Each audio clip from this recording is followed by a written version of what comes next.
Welcome my dear students. আজকে আমি ভিডিওতে আলোচনা করব ক্লাস 11-এর রাষ্ট্রবিজ্ঞান বিষয়ের প্রথম চ্যাপ্টারের একটা বিষয়। তোমরা ভিডিও শুনছো, আমার ভিডিওতে যেসব বিষয় নিয়ে আমি আলোচনা করি সেখানে কিছু টার্ম আছে রাষ্ট্রবিজ্ঞানের নিজস্ব টার্ম, সেগুলো নিয়ে আমি সংক্ষেপে বলি। তবুও আমি প্রত্যেকটা বিষয়ে যেসব জিনিস নিয়ে আমি আলোচনা করছি, সাবজেক্ট ম্যাটার নিয়ে, সেগুলিতে কিছু টার্মের ব্যাখ্যা আলাদা করে আমি ভিডিও বানিয়েছি কিছু, এবং আরও বানাবো। সেই ভিডিওগুলো দেখলে বড় ভিডিও দেখে তোমরা ভালো বুঝতে পারবে। সে যাই হোক, আজকের ক্লাস 11-এর পলিটিক্যাল সায়েন্সের প্রথম চ্যাপ্টারের একটি গুরুত্বপূর্ণ বিষয় যেটা আমাদের জানতেই হবে, সেটা হলো রাষ্ট্রবিজ্ঞানের বিষয়বস্তু। রাষ্ট্রবিজ্ঞানের বিষয়বস্তু, তোমরা এই চ্যাপ্টারে রাষ্ট্রবিজ্ঞান কাকে বলে, রাষ্ট্রবিজ্ঞানের প্রকৃতি অর্থাৎ রাষ্ট্রবিজ্ঞান বিজ্ঞান পদবাচ্য কিনা তা নিয়ে একটা ভিডিও আছে। আর একটা ভিডিও আছে তোমার রাষ্ট্রবিজ্ঞানের বিবর্তনমূলক আলোচনা। এই সাবজেক্টটা যে অনেক দিন ধরে চালু হয়েছে এবং এটা সুদূর প্রাচীনকাল থেকে বিষয়বস্তু আলোচনা হয়ে আসছে, তার উপরে একটা ভিডিও আছে। আর আজকের আলোচনা হচ্ছে সাবজেক্ট ম্যাটার বা রাষ্ট্রবিজ্ঞানের পরিধি, বা বলতে পারো রাষ্ট্রবিজ্ঞানের সীমানা।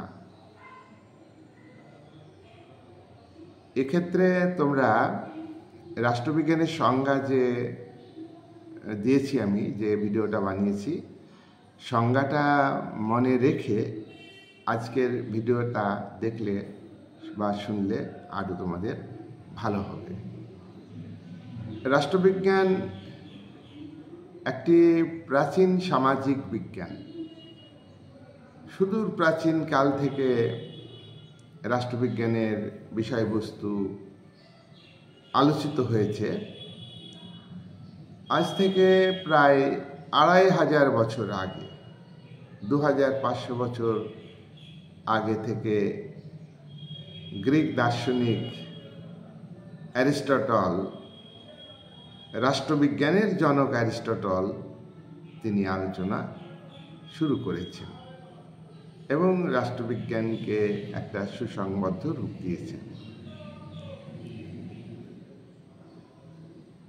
পরবর্তীকালে রাষ্ট্রবিজ্ঞানের অনেক বিষয়বস্তু সংযোজন হয়েছে। প্রাচীনকালে যেসব বিষয়কে গুরুত্ব দিয়েছে রাষ্ট্রবিজ্ঞান আলোচনার ক্ষেত্রে, পরবর্তীকালে আলোচনাতে নতুন নতুন বিষয় এসেছে এবং নতুন নতুন বিষয় পলিটিক্যাল সায়েন্সের সঙ্গে যুক্ত হয়েছে। বিষয়গুলি বিভিন্ন ধরনের, বহু শতক ধরে, বহু বছর, বহু শতক ধরে রাষ্ট্রবিজ্ঞানের বিষয়, নতুন নতুন বিষয় রাষ্ট্রবিজ্ঞানের সঙ্গে যুক্ত হয়েছে। তো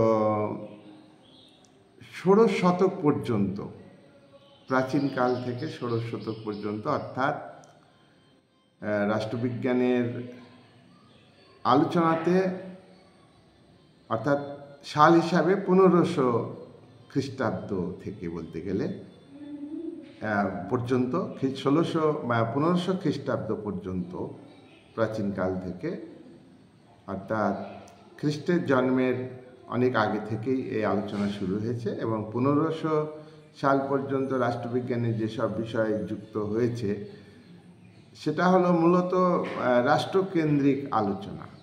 রাষ্ট্রকে বিশেষ গুরুত্ব দেওয়া হয়েছে, অন্য কোনো বিষয়কে গুরুত্ব দেওয়া হয়নি রাষ্ট্রবিজ্ঞান আলোচনার ক্ষেত্রে। আইডিয়াল স্টেট, তোমরা তো জানো যে আইডিয়াল স্টেটের কথা অ্যারিস্টটল আলোচনা করেছিলেন। আইডিয়াল স্টেটের কথা অ্যারিস্টটল সর্বোত্তম রাষ্ট্র, সর্বশ্রেষ্ঠ রাষ্ট্রের কথা বলেছেন। আবার অ্যারিস্টটলের গুরু প্লেটো আইডিয়াল স্টেটের কথা বলেছেন।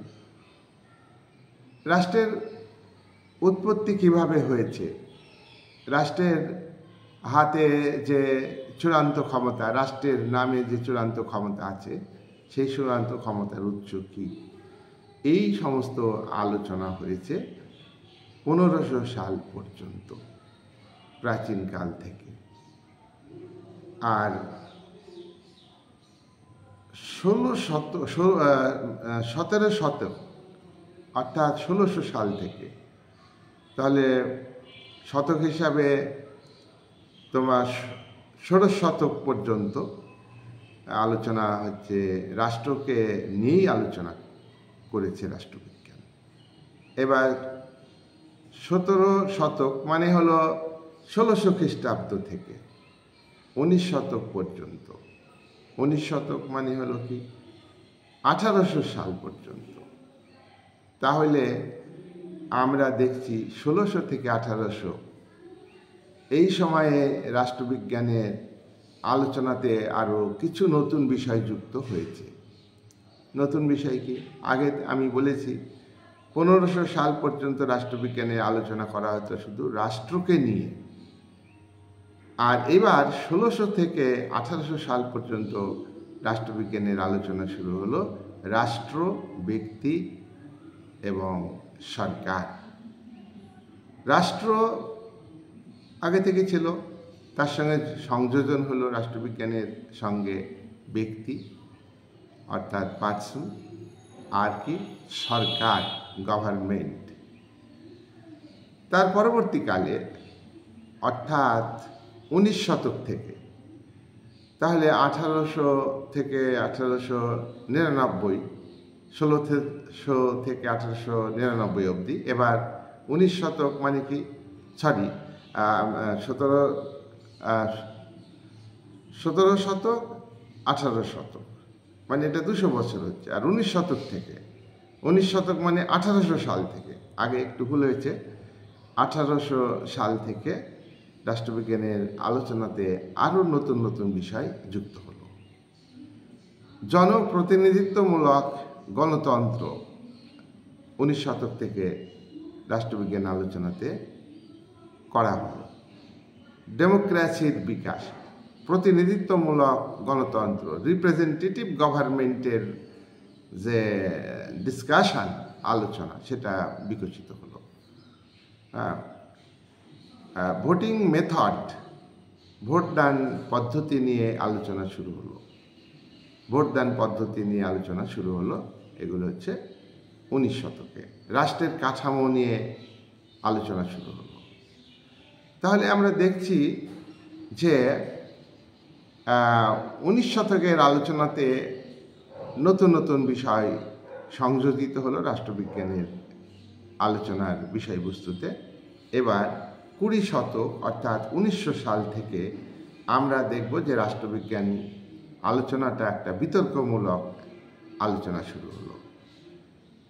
এখানে একটা বিতর্ক শুরু হয়ে গেল, আলোচনার পরিধি অনেক বাড়ল, রাষ্ট্রের কাঠামোর এক পরিবর্তন আসলো, কী ধরনের রাষ্ট্র গঠিত হবে, রাষ্ট্রের স্বরূপ, এই সমস্ত আলোচনা তোমার 20 শতকে শুরু হলো।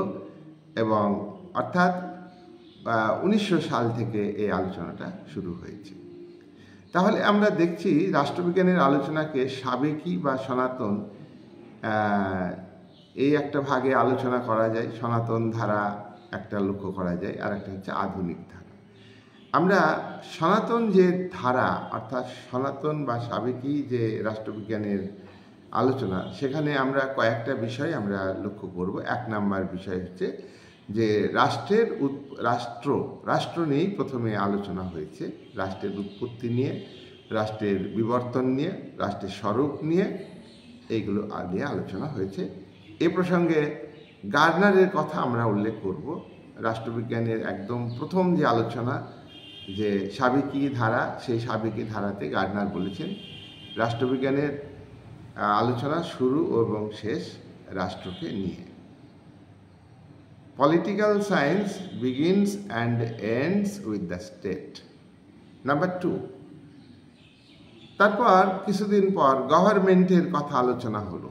রাষ্ট্রকে পরিচালনা করে সরকার। সরকার হলো রাষ্ট্রের মস্তিষ্ক। রাষ্ট্রের যে আদর্শ, রাষ্ট্রের যে কাজ, রাষ্ট্রের যে উদ্দেশ্য, সেগুলিকে বাস্তবে রূপায়িত করে সরকার। স্টিফেন লিকক এ বিষয়ে আলোচনা করেছেন এবং তারা বলেছেন যে political science deals with the state and government. Next, তোমার সাবেকি ধারাতে ল্যাস্কির বক্তব্য রয়েছে। ল্যাস্কি ইংল্যান্ডের একজন উদারনীতিবাদী, সংস্কারমূলক উদারনীতিবাদী দার্শনিক। দেখো, উদারনীতিবাদ কাকে বলে আমার একটা ভিডিও আছে, দেখবে যে আলাদা করে উদারনীতিবাদ কি সেখানে বলা আছে। তবু আমি সংক্ষেপে বলি যে উদারনীতিবাদ একটা রাজনৈতিক মতবাদ, যে মতবাদে সম্পত্তির উপর ব্যক্তিগত মালিকানাকে স্বীকার করা হয়, ব্যক্তির স্বাধীনতাকে স্বীকার করা হয়। ব্যক্তির বিভিন্ন ধরনের স্বাধীনতা আছে। ব্যক্তির স্বাধীনতা ভোগে যদি অসুবিধা হয় তাহলে ব্যক্তির উপর রাষ্ট্রের নিয়ন্ত্রণ থাকবে। এই যে উদারনীতিবাদ, একে একটা উদার দৃষ্টিভঙ্গি থেকে আরও ব্যাপক সংস্কারমূলক দৃষ্টিভঙ্গি থেকে ল্যাস্কি আলোচনা করেছেন। সে ল্যাস্কি বলেছেন যে পলিটিক্যাল সায়েন্স তোমার deals with the state and government. Laski এই বক্তব্য তুলে ধরেছেন। 4 নাম্বার, সাবেকি ধারাতে 4 নম্বরে বলা হয়েছে ল বা আইন। রাষ্ট্রবিজ্ঞান আলোচনাতে লকে গুরুত্ব দেওয়া হয়। রাষ্ট্রের ধারণা বিমূর্ত, আর মূর্ত হলো সরকার। সরকার আইন তৈরি করে রাষ্ট্রের ধারণাকে বাস্তবে রূপ দেয়। তাহলে গভর্নমেন্ট আইন তৈরি করে। গভর্নমেন্ট রাষ্ট্রের মধ্যে শান্তি শৃঙ্খলা বজায় রাখে, শাসন ব্যবস্থাকে পরিচালনা করে। এগুলি সবই রাষ্ট্রবিজ্ঞানের সাবেকি আলোচনার অন্তর্ভুক্ত। 5 নাম্বার পয়েন্ট বা বক্তব্য, রাষ্ট্রবিজ্ঞান সাবেকি আলোচনাতে উল্লেখ করেছে যে রাষ্ট্রবিজ্ঞান হলো স্টেটের আলোচনা। স্টেট, অতীত রাষ্ট্র কেমন ছিল, বর্তমান রাষ্ট্র কেমনভাবে চলছে, বর্তমান রাষ্ট্র কী কী কাজ করছে, আর বর্তমান রাষ্ট্রের আলোচনার প্রেক্ষাপটে অতীতের রাষ্ট্রের ভূমিকার প্রেক্ষাপটে ভবিষ্যৎ রাষ্ট্র কীভাবে চলবে, ভবিষ্যৎ রাষ্ট্র কী করতে চায়, সেই বিষয়ে আলোচনা করা হয়। এটা হলো রাষ্ট্রবিজ্ঞানের সাবেকি আলোচনার অন্তর্ভুক্ত।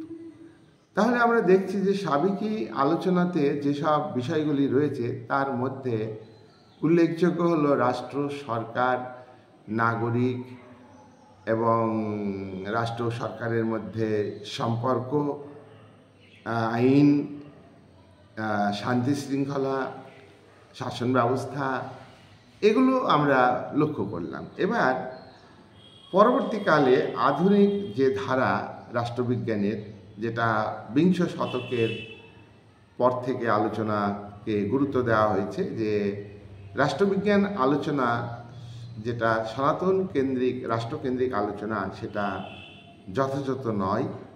এটা রাষ্ট্রকে একটা বিশেষ প্রতিষ্ঠান হিসেবে তুলে ধরা হয়েছে। তাই রাষ্ট্র, সরকার, ব্যক্তি, এগুলো নিয়ে রাষ্ট্রবিজ্ঞান আলোচনা করে কথা ঠিকই, কিন্তু এইগুলোই যথেষ্ট নয়। তাই আধুনিক মতবাদী, আধুনিক চিন্তাবিদরা রবার্ট ডাল, লাসওয়েল, ডেভিড ইস্টন, এরা বলেছেন যে রাষ্ট্রবিজ্ঞান রাষ্ট্র, সরকার ছাড়াও তোমার বেসরকারি প্রতিষ্ঠান, চাপ সৃষ্টিকারী গোষ্ঠী, রাজনৈতিক দল, এগুলি নিয়ে রাষ্ট্রবিজ্ঞান আলোচনা করে। এছাড়া একজন রাষ্ট্রবিজ্ঞানী, তিনি হলেন এআর বল, ব্রিটিশ রাষ্ট্রবিজ্ঞানী। তার মডার্ন পলিটিক্স অ্যান্ড গভর্নমেন্ট গ্রন্থে বলেছেন যে রাষ্ট্রবিজ্ঞানের আলোচনাতে পাওয়ার খুব গুরুত্বপূর্ণ। রাজনীতির আলোচনাতে পাওয়ার থাকবে। কি কনসেপ্ট অফ পাওয়ার। পাওয়ারই হলো মূল ধারণা অফ পলিটিক্স। তাহলে পলিটিক্সটা রাষ্ট্রবিজ্ঞানের সঙ্গে যুক্ত, আর পাওয়ার যুক্ত। পাওয়ার ছাড়া রাষ্ট্রবিজ্ঞান আলোচনা করা সম্ভব নয়। এই পাওয়ার ভোগ করে সরকার। এই পাওয়ারটা হচ্ছে রাষ্ট্রের নামে সরকার ব্যবহার করে। এছাড়া মার্কিন রাষ্ট্রবিজ্ঞানী, আচরণবাদী রাষ্ট্রবিজ্ঞানী আর্থার বেন্টলে, লাসওয়েল, চার্লস মেরিয়াম বলেছেন যে রাষ্ট্রবিজ্ঞান রাষ্ট্র সরকার ছাড়াও ব্যক্তির রাজনৈতিক আচার আচরণ, গোষ্ঠীর রাজনৈতিক আচার আচরণ নিয়ে আলোচনা করে। লাসওয়েল বলেছেন সমাজের প্রভাবশালী এবং সমাজের প্রভাব এবং প্রভাবশালীদের নিয়েও রাষ্ট্রবিজ্ঞান আলোচনা করে। ভোটিং বিহেভিয়ার, ভোট কিভাবে দেয়, অর্থাৎ রাজনৈতিক আচরণ, পলিটিক্যাল বিহেভিয়ার, এগুলিকে গুরুত্ব দেয়। এটা হচ্ছে আচরণবাদী আধুনিক রাষ্ট্রবিজ্ঞানীদের অভিমত। মার্ক্সবাদীদের মতে রাষ্ট্রবিজ্ঞান হলো একটা গুরুত্বপূর্ণ বিষয়, কিন্তু রাষ্ট্রবিজ্ঞানের বিষয়বস্তু সামাজিক অবস্থার পরিপ্রেক্ষিতে গড়ে ওঠে। সামাজিক অবস্থার পরিপ্রেক্ষিতে রাজনীতি গড়ে ওঠে। আর সমাজের মূলে থাকে হচ্ছে উৎপাদন ব্যবস্থা, আর উৎপাদন ব্যবস্থার উপর নির্ভর করে গড়ে ওঠে তোমার অর্থ ব্যবস্থা। তাই রাষ্ট্রবিজ্ঞানের আলোচনার ক্ষেত্রে উৎপাদন ব্যবস্থা, অর্থনৈতিক ব্যবস্থা, এগুলিকে গুরুত্ব দিতে হবে এবং রাষ্ট্রবিজ্ঞানের বিষয়বস্তুর মধ্যে অর্থনৈতিক বিষয়কে গুরুত্ব দিতে হবে। আর সমাজের যে রাজনীতি, রাষ্ট্র কাঠামো, সরকার, এগুলি অর্থনীতির দ্বারা প্রভাবিত হয়, এগুলি অর্থনীতির দ্বারা নিয়ন্ত্রিত হয়। তাই অর্থনৈতিক বিষয়কে গুরুত্ব দিতে হবে। তাই পলিটিক্স কিন্তু অর্থনীতি, ইকোনমিক্স ছাড়া নয়। তারপর 1948 সালে ইউনোর একটি শাখা, UNESCO, United Nations educational, scientist, cultural organization, তো এই সংগঠন রাষ্ট্রবিজ্ঞানের একটা কতগুলি বিষয়বস্তু উল্লেখ করেছে। ইউনেস্কো যে 1948 সালে রাষ্ট্রবিজ্ঞানের বিষয়বস্তুর মধ্যে অন্তর্ভুক্ত করেছে, সেগুলি হলো যে পলিটিক্যাল থিওরি। রাষ্ট্রবিজ্ঞানে পলিটিক্যাল থিওরি থাকবে, রাজনৈতিক তত্ত্ব অবশ্যই থাকবে। নাম্বার 2, রাষ্ট্রবিজ্ঞানে রাজনৈতিক প্রতিষ্ঠানগুলি থাকবে। রাষ্ট্রবিজ্ঞানের মধ্যে সংবিধান থাকবে। সংবিধান হচ্ছে নিয়মকানুন লেখা আছে, দেশের শাসন ব্যবস্থা কিভাবে চলবে তার নিয়মকানুন হলো সংবিধান। সেই সংবিধানের আলোচনা। 3 নাম্বার, রাষ্ট্রবিজ্ঞানে গভর্নমেন্টের আলোচনা অবশ্যই গুরুত্বপূর্ণ। গভর্নমেন্ট রাষ্ট্রকে পরিচালনা করে।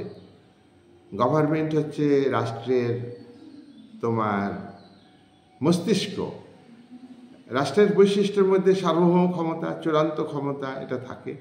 তো চূড়ান্ত ক্ষমতাকে রাষ্ট্রের প্রাণ যদি বলি, তাহলে পরিচালক হিসাবে সরকার ভূমিকা পালন করে।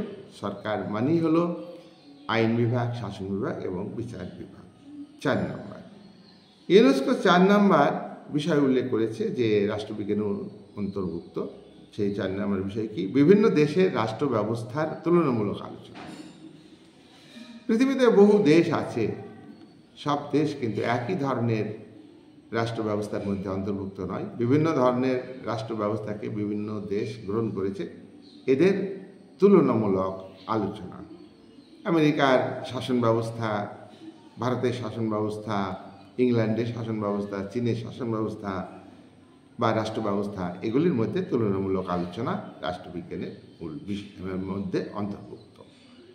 5 নম্বর হচ্ছে স্বায়ত্ত শাসন। দেখো, সরকারের ক্ষমতা একটা কেন্দ্রে, অর্থাৎ দেশের একটা কেন্দ্রে যদি কেন্দ্রীভূত হয়, জমা থাকে, আর সেখান থেকে দেশ পরিচালিত হয়, তাহলে দেশের সব জায়গায় সুশাসন প্রতিষ্ঠিত করা যাবে না, দেশের সব জায়গায় নজর রাখতে পারবে না সরকার। সেই জন্য কেন্দ্রে একটা সরকার থাকবে, তার পাশাপাশি দেশের বিভিন্ন অঞ্চলে স্থানীয় ভিত্তিতে প্রশাসনিক সংস্থা তৈরি হবে এবং তার হাতে ক্ষমতা দেওয়া হবে। স্থানীয় প্রশাসনে জনগণ অংশ নেবে, একে বলা হয় স্বায়ত্তশাসন। সেই স্বায়ত্তশাসনকে রাষ্ট্রবিজ্ঞানের অন্তর্ভুক্ত করা হলো। 6 নম্বর, আন্তর্জাতিক সম্পর্কের তত্ত্ব, IR, ইন্টারন্যাশনাল রিলেশন, আন্তর্জাতিক সম্পর্কের একাধিক তত্ত্ব আছে, এগুলি রাষ্ট্রবিজ্ঞানের অন্তর্ভুক্ত। IL, ইন্টারন্যাশনাল ল, অর্থাৎ আন্তর্জাতিক আইন, রাষ্ট্রবিজ্ঞানের মধ্যে অন্তর্ভুক্ত। ইন্টারন্যাশনাল অর্গানাইজেশন, আন্তর্জাতিক সংগঠন, যেমন UNO, অর্থাৎ সম্মিলিত জাতিপুঞ্জ বাংলা, ইউনাইটেড নেশনস অর্গানাইজেশন, এগুলি রাষ্ট্রবিজ্ঞানের অন্তর্ভুক্ত। ইউনেস্কো তার সম্মেলনে এগুলিকে উল্লেখ করেছে। 7 নম্বর,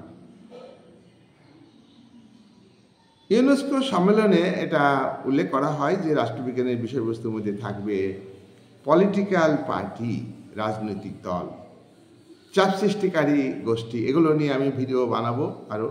চাপ সৃষ্টিকারী গোষ্ঠী হলো এরা সরকার হচ্ছে ক্ষমতা দখল করতে চায়, আর চাপ সৃষ্টিকারী গোষ্ঠী ক্ষমতা দখল করতে চায় না। চাপ সৃষ্টিকারী গোষ্ঠী সরকারি ক্ষমতাকে চাপ দিয়ে নিজেদের স্বার্থে ব্যবহার করতে চায়। চাপ সৃষ্টিকারী বা স্বার্থ গোষ্ঠী তারা সরকারি যারা থাকে সেই সরকারি নীতির উপর চাপ দেয়, চাপ দিয়ে নিজেদের স্বার্থে আনার চেষ্টা করে। এরা ক্ষমতা দখল করতে চায় না। এটা তোমার যেখানে পুঁজিবাদী ব্যবস্থা, উদারনীতি, গণতান্ত্রিক ব্যবস্থা, সেখানেই থাকে। তাই রাষ্ট্রবিজ্ঞানের আলোচনার অন্তর্ভুক্ত হবে। ইউনেস্কো বলেছে যে পলিটিক্যাল পার্টি, প্রেশার গ্রুপস আর চাপ সৃষ্টিকারী গোষ্ঠী, এগুলি। পাবলিক ওপিনিয়ন, জনমত, জনগণের মতামতকে গুরুত্ব দিতে হবে। তোমরা জানো যে গণতন্ত্রের যুগে জনমত খুবই গুরুত্বপূর্ণ। আর সিটিজেনদের অধিকার, রাইটস অফ সিটিজেন, নাগরিকদের অধিকার, এই সমস্ত বিষয়কে 1948 সালে ইউনেস্কোর সম্মেলনে রাষ্ট্রবিজ্ঞানের অন্তর্ভুক্ত করা হলো। দেখো, ইউনেস্কোর যে সম্মেলন, এটা 1948 সালে। তার পরবর্তীকালে এবং বর্তমান কাল পর্যন্ত রাষ্ট্রবিজ্ঞানের বিষয়বস্তুর অনেক পরিবর্তন হয়েছে। সেই পরিবর্তনগুলির পরিপ্রেক্ষিতে আমরা রাষ্ট্রবিজ্ঞানের বিষয়বস্তুর মধ্যে উল্লেখ করব যে রাষ্ট্রবিজ্ঞানের বিষয়বস্তুর মধ্যে আর কি কি আছে। রাষ্ট্রদর্শন,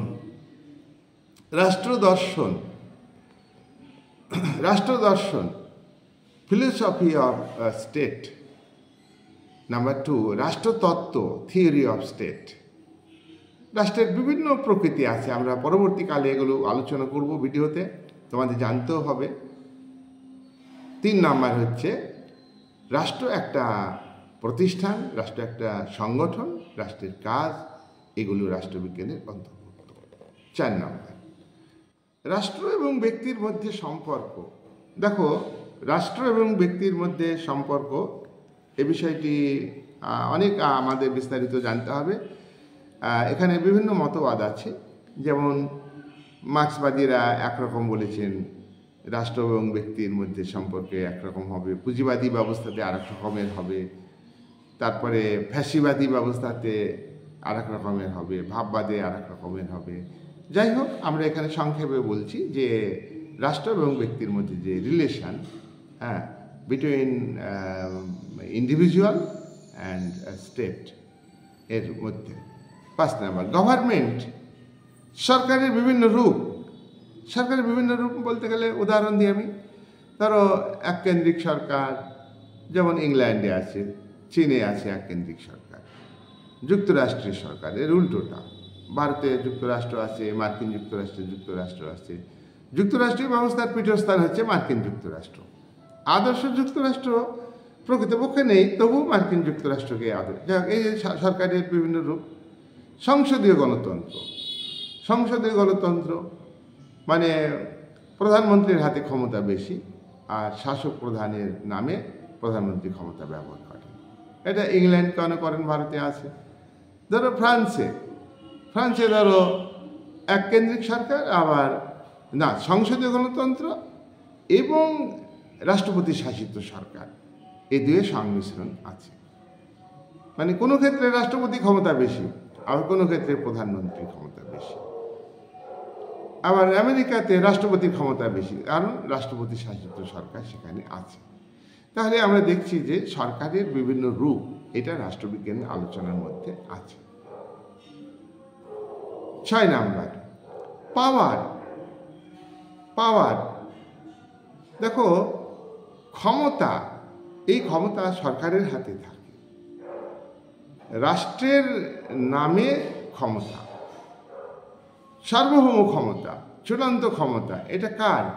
সরকারের না, কিন্তু সরকার প্রয়োগ করে রাষ্ট্রের ক্ষমতা।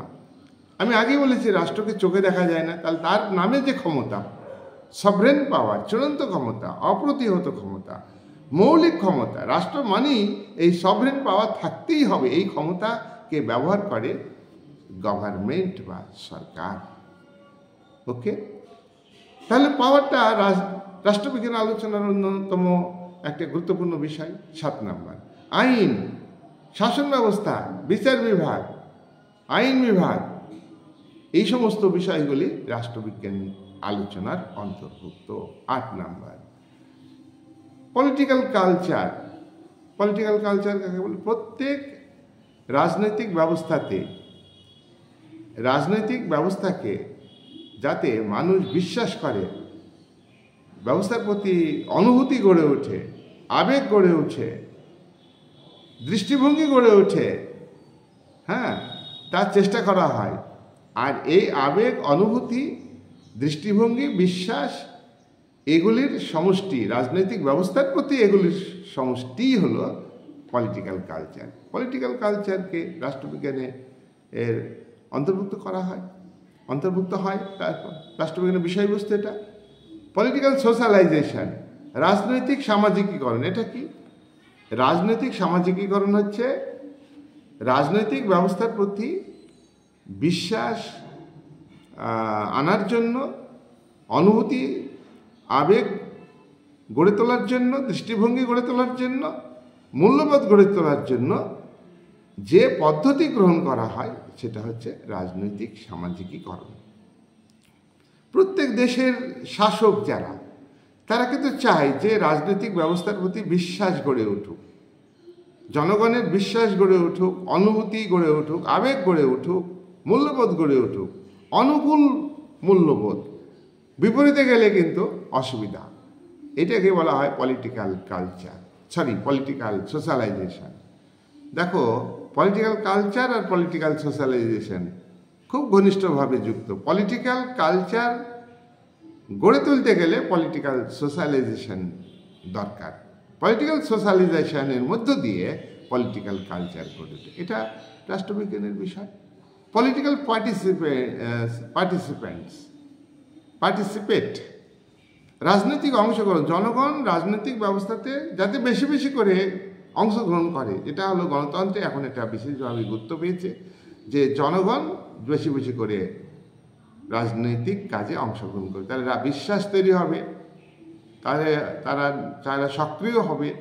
হ্যাঁ, এটা রাজনৈতিক নিষ্ক্রিয়তা, অর্থাৎ জনগণ রাজনীতির প্রতি অনীহা হলে সেটা কিন্তু রাজনৈতিক ব্যবস্থার পক্ষে হেলদি নয়, সেটা সংকট তৈরি করবে ভবিষ্যতে। 9 নাম্বার, দেখো, পলিটিক্যাল পার্টি, গণতন্ত্রে পলিটিক্যাল পার্টি থাকতেই হবে।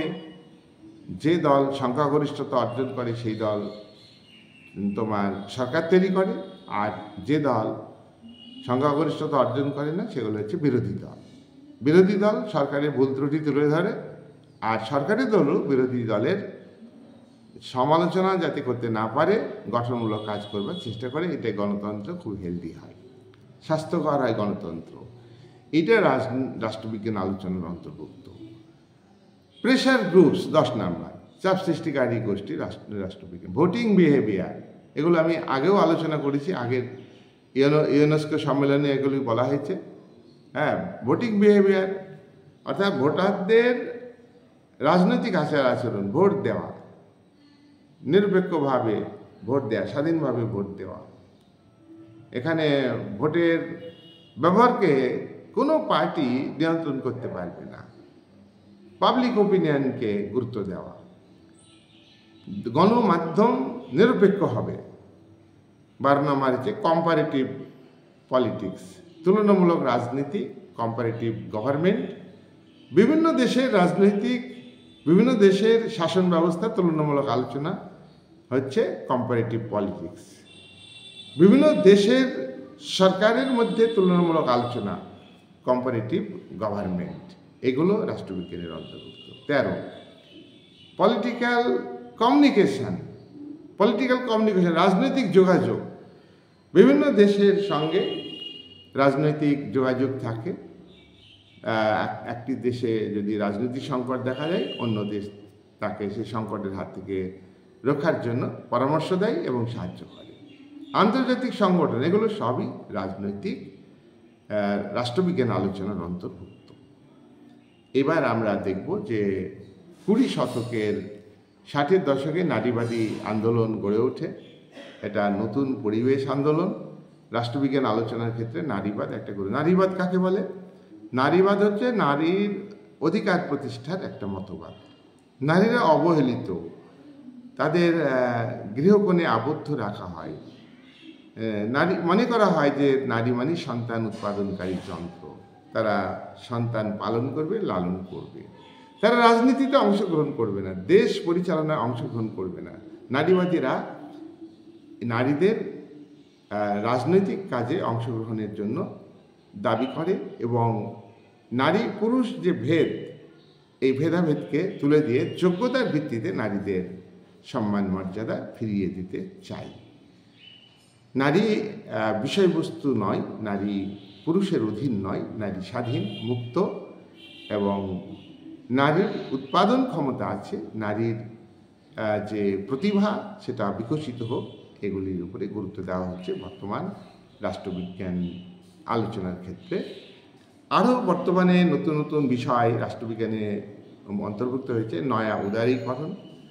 নয়া উদারীকরণ এটা কি? নয়া উদারীকরণ হচ্ছে যে রাষ্ট্র ব্যক্তির উপরে নিয়ন্ত্রণ করবে না, খবরদারি করবে না, ব্যক্তির স্বাধীনতাকে ভোগ করতে দিতে হবে, স্বাধীনতা ভোগের পরিবেশ তৈরি করে দিতে হবে। কিন্তু নাগরিকরা পুরো যে স্বাধীন, অবাধে স্বাধীন তা নয়, যুক্তিসঙ্গতভাবে রাষ্ট্র ব্যক্তির স্বাধীনতাকে নিয়ন্ত্রণ করবে, এর বাইরে নয়। নয়া উদারীকরণ হচ্ছে উৎপাদনের ক্ষেত্রে ব্যক্তিগত উদ্যোগকে বেশি গুরুত্ব দেওয়া, রাষ্ট্রীয় মালিকানাকে তুলে দেওয়া, রাষ্ট্রীয় মালিকানাকে গুরুত্ব কম দেওয়া। এটা হলো নয়া উদারনীতিবাদ। আর অর্থনৈতিক বিষয়ে তোমার ব্যক্তিকে স্বাধীনতা দিতে হবে। নয়া জনপ্রশাসন রাষ্ট্রবিজ্ঞানের অন্তর্ভুক্ত হয়েছে। সীমাবদ্ধ যে রাষ্ট্রের কাজের পরিধি কমাতে হবে। ওয়েলফেয়ার স্টেটের ধারণা ইতিপূর্বে যে ছিল সেটাকে বাতিল করতে হবে। সেটাও রাষ্ট্রবিজ্ঞানের অন্তর্ভুক্ত ছিল ওয়েলফেয়ার স্টেটে, কিন্তু ওটাকে এখন গুরুত্ব না দিয়ে মিনিমাল স্টেটের ধারণাকে গুরুত্ব দিচ্ছে। খোলা বাজার অর্থনীতি, যেটা অবাধ ব্যবসা বাণিজ্য ছিল, সাবেকি রাষ্ট্রবিজ্ঞান আলোচনাতে ছিল যে অবাধ ব্যবসা বাণিজ্য, অর্থাৎ উৎপাদনের ক্ষেত্রে ব্যক্তিগত উদ্যোগে উৎপাদন ব্যাপকভাবে হবে এবং সেই উৎপাদিত পণ্য স্বাধীনভাবে বাজারে যোগান দেওয়া হবে এবং বিক্রি হবে, দেশে এবং বিদেশে। এটা হলো অবাধ ব্যবসা বাণিজ্য। সরকার উৎপাদনের ক্ষেত্রে কর কমাবে, সরকার উৎপাদনের ক্ষেত্রে কোনো বাধা দেবে না। এটা হচ্ছে অবাধ ব্যবসা বাণিজ্য। লাচে ফেয়ার থিওরি, এটাকে খোলাবাজার অর্থনীতিতে আরও ব্যাপক রূপ দেওয়া হয়েছে। এটা দেশে বিদেশে কোনো রকমের বিধিনিষেধ উৎপাদক যারা শিল্পের মালিক তাদের উপর থাকবে না। তারা অবাধে দেশে এবং বিদেশে দ্রব্য উৎপাদন করবে, বাজারে দ্রব্য বিক্রি করবে, নিজের দেশে বেচবে, বহু দেশে একাধিক দেশে বিক্রি করবে। বেসরকারীকরণকে গুরুত্ব দেওয়া হয়েছে, রাষ্ট্রবিজ্ঞানের এটা গুরুত্বপূর্ণ আলোচনা। বিশ্বায়ন অর্থনৈতিক ক্ষেত্রে, সামাজিক ক্ষেত্রে, রাজনৈতিক ক্ষেত্রে, শিক্ষার ক্ষেত্রে, সব ক্ষেত্রে একটা প্রক্রিয়া গ্রহণ করতে হবে। সেই প্রক্রিয়াটা হচ্ছে বিশ্বব্যাপী প্রক্রিয়া। কোনো একটা দেশের মধ্যে অর্থ থাকবে না, অর্থ সঞ্চালন হবে পৃথিবীব্যাপী, দ্রব্য সঞ্চালিত হবে পৃথিবীব্যাপী, শিক্ষা সঞ্চালিত হবে পৃথিবীব্যাপী, সংস্কৃতি সঞ্চালিত হবে পৃথিবীব্যাপী। যে প্রক্রিয়ায় এগুলো হয় আর কি, বিশ্বব্যাপী মানে সম্প্রসারিত হয় অর্থ, সামাজিক, রাজনীতি, ধর্ম, সংস্কৃতি, সব কিছু। এটাই হলো বিশ্বায়ন। এটা রাষ্ট্রবিজ্ঞানের বর্তমানে বিষয়বস্তুর মধ্যে অন্তর্ভুক্ত। উত্তর আধুনিকতাবাদ রাষ্ট্রবিজ্ঞানের অন্তর্ভুক্ত। পরবর্তীকালে উত্তর আধুনিকতাবাদ রাষ্ট্রবিজ্ঞানের অন্তর্ভুক্ত। রাষ্ট্রবিজ্ঞানের বিষয়বস্তু সন্ত্রাসবাদ, এটা খুব একটা চ্যালেঞ্জিং ব্যাপার বিশ্বে। এটা মানব সভ্যতা একটা ধ্বংসকারী একটা মতবাদ। সন্ত্রাসবাদ একটা ধর্মীয় এখানে বিভিন্ন ধরনের সন্ত্রাসবাদ আছে। রাষ্ট্রীয় সন্ত্রাসবাদ আছে, ধর্মীয় সন্ত্রাসবাদ আছে, উগ্রপন্থীদের সন্ত্রাসবাদ আছে, বিচ্ছিন্নতাবাদী শক্তির সন্ত্রাসবাদ আছে, বিভিন্ন সন্ত্রাসবাদ। এক কথায় সন্ত্রাসবাদকে উচ্ছেদ করা, এটা রাষ্ট্রবিজ্ঞানের গুরুত্বপূর্ণ বিষয়। পরিবেশ আন্দোলন, এটা খুবই গুরুত্বপূর্ণ রাষ্ট্রবিজ্ঞানের আলোচনার মধ্যে, আজকে বিষয়বস্তুর মধ্যে যুক্ত হয়েছে। অংশগ্রহণমূলক প্রশাসন, মানে জনগণ যত বেশি পারবে তোমার প্রশাসনের সঙ্গে যুক্ত হবে, তার ফলে প্রশাসনিক কাজকর্মে একটা স্বচ্ছতা আসবে। ই গভর্নেন্স হচ্ছে সুশাসন, স্বচ্ছ একটা শাসন ব্যবস্থা। এটাও বর্তমান কালে রাষ্ট্রবিজ্ঞানের অন্তর্ভুক্ত হয়েছে। যাই হোক, তোমরা ভিডিও দেখবে। আজকের ভিডিওর মূল আলোচনা হচ্ছে রাষ্ট্রবিজ্ঞানের বিষয়বস্তু বা সীমানা বা পরিধি। একদম আপডেট আলোচনা আমাদের করতে হবে। এরপরেও যখন কিছু পরিবর্তন আসবে সেগুলোকে নিয়ে আসবে। আমি লাস্টে যে বিষয়গুলো বলেছি এগুলোকে খুব ভালো করে মন দিয়ে করবে। বইগুলিতে এগুলো আলোচনা হয়নি, সন্ত্রাসবাদের আলোচনা সব বইয়ে করেনি। তোমার এগুলো কিন্তু খুব গুরুত্বপূর্ণ। বিশ্বায়ন, এটা উত্তর আধুনিকতাবাদ, এগুলো রিসেন্ট সব থিওরি। সাম্প্রতিককালে 91 সাল থেকে বিশ্বায়ন প্রক্রিয়া শুরু হয়েছে। পরিবেশ আন্দোলনও সাম্প্রতিক একটা আন্দোলন। একটা এখনকার দেশে যে উন্নয়ন হচ্ছে তাতে পরিবেশ ধ্বংস হচ্ছে। তাই অর্থনীতিবিদদের প্রকৃত ব্যাখ্যা হলো যে উন্নয়ন এবং সংরক্ষণ, পরিবেশ সংরক্ষণ, উন্নয়ন করতে গিয়ে পরিবেশকে নষ্ট করা যাবে না, পরিবেশকে সংরক্ষণ করেই উন্নয়ন করতে হবে। এই উন্নয়ন হচ্ছে প্রকৃত উন্নয়ন। এটাও রাষ্ট্রবিজ্ঞানের আলোচনার অন্যতম গুরুত্বপূর্ণ বিষয়। এই বলে আজকে আমি আলোচনা শেষ করলাম। আর আমি প্রত্যেকটা টার্মে কিছু কিছু ছোট ভিডিও দেব সেগুলো। আজকে যে মার্ক্সবাদের আলোচনাটা আমি করলাম এই ভিডিওর মধ্যে, মার্ক্সবাদের উপর তোমার আমার 10 মিনিট 15 মিনিটের ভিডিও আছে। যেমন মার্ক্সবাদের আলোচনা, ওইগুলো শুনলে তোমার এখানে প্রত্যেকটা চ্যাপ্টারে মার্ক্সীয় একটা ভিউ আলোচনা করতে হবে। আমি স্টেট আলোচনা করবো পরবর্তীকালে, স্টেটের 2nd চ্যাপ্টারে তোমাদের 11-এর। হ্যাঁ, তো ওখানে ধরো রাষ্ট্র বৈশিষ্ট্য আছে, রাষ্ট্রের বৈশিষ্ট্য, একটা স্থায়িত্ব আছে, সেখানে আমি মার্ক্সবাদ আলোচনা করব। তা মার্ক্সবাদ আলোচনা করতেই হবে প্রত্যেকটা টপিকে, প্রত্যেকটা বিষয়ে। তাহলে তোমাকে ওই মার্ক্সের উপরে যে আমার ভিডিওগুলো আছে দেখবে যে ওটা ক্লাস 12 হিসাবে আমি দিয়েছি, ওটা সব ক্লাসই করা যাবে। তো ওইগুলো শুনে নিলে তোমাদের এখানে অনেক সুবিধা হবে, প্রত্যেকটা আলোচনা সুবিধা হবে। এই বলে আজকের আলোচনা আমি এখানেই শেষ করলাম।